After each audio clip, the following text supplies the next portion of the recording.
Hello everyone. Thank you for taking the time to watch this video as I travel through the journey of educating myself and others on the atrocities done to the Black community throughout the years, conveniently left out of our compulsory education. This is an editorial note I wanted to add before the video you're about to view. The subject matter is on Noyes Academy in Canaan, New Hampshire, an academy that welcomed Black and white students together and was torn down by white-led riots 6 months after it opened. I had already written my script and was ready to record when I was able to retrieve a list of people from the Canaan Historical Society. This list names people that supported the school and those who opposed it. It also names the legal teams for the school, the Black students that attended, and the teachers that were hired to teach. So this will be a two-part series. The video will cover the overarching story of what happened to the school, and the next video we will explore the records of those involved and the education that was offered. Thank you, and enjoy. In New York State in 1827, slavery was officially abolished. This prompted a surge of African American citizens and their children to seek higher educational opportunities. Although many cities offered a form of schooling for Black children, the classical formal education was reserved for the affluent white and inaccessible to African Americans. There was, however, one integrated boarding school for females in Connecticut called the Canterbury Female Boarding School, which was opened and operated by Quaker abolitionist and teacher Prudence Crandall.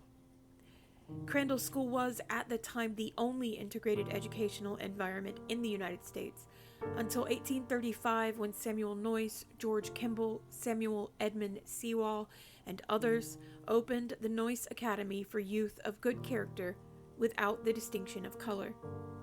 In August of 1835, a mere 6 months after opening the academy, the dream was shattered by white anti-abolitionists, and the students were sent scrambling for their lives in the dead of night. Noyes Academy opened in March of 1835 in Canaan, New Hampshire, with 28 white and 17 African American students. Many reputable professors were added to the roster, including William Scales, a senior at the Andover Theological Seminary, and Mary Harris for the female students. While most of the white students were local, nearly all of the Black students had to travel from out of state in the most deplorable of conditions, sometimes struggling to even find food or water or a place to sleep since segregation and racism ran rampant. 3 of the most notable students that attended Noyes were Henry Highland Garnet, a Black abolitionist whose wife, abolitionist Julia Williams, attended Prudence Crandall's Canterbury Female Boarding School until it was closed, and she joined her husband at Noyes. Alexander Crummell, who was not only an Episcopalian priest, missionary, scholar, and teacher, but also the first African American to graduate from the University of Cambridge. And Thomas Paul Jr., who eventually went on to become one of the first Black graduates from Dartmouth. Anti-abolitionists and opponents of the school fought long and hard to stop its opening, claiming it would encourage interracial relationships and race mixing. And when every attempt to block the construction failed, they devised a horrible plan to destroy the academy altogether. In August of 1835, nearly 500 white men, with approximately 90 oxen, some chains, and ropes, arrived and launched a vicious attack on the school.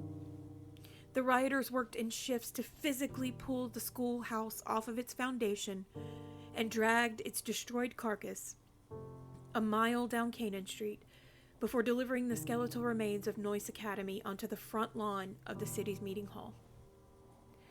During the attack, students hid in the homes where they were boarded, and when the mob could not get the Black students to come out, they commenced firing cannons into the homes where they hid.